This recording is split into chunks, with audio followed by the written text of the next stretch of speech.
আসসালামু আলাইকুম রহমতুল্লাহ। খাগড়াছড়ি পার্বতী জেলা পরিষদের নিয়োগ বিজ্ঞপ্তি 2025।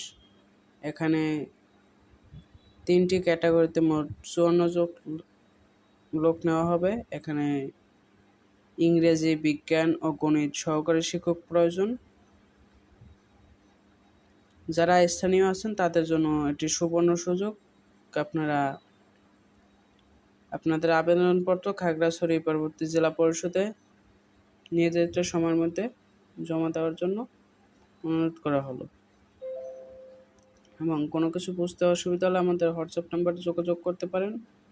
নিয়োগের মেন পিডিএফ আমাদের ওয়েবসাইটে দেওয়া আছে, আপনি এখান থেকে বিস্তারিত দেখতে পাবেন। ওয়েবসাইট লিঙ্ক কমেন্ট বক্সে দেওয়া থাকবে। আপনি যদি চ্যানেলে নতুন হয়ে থাকেন চ্যানেলটি সাবস্ক্রাইব করবেন এবং অন্য প্ল্যাটফর্ম থেকে দেখে থাকলে ফলো দিয়ে পাশে থাকবেন।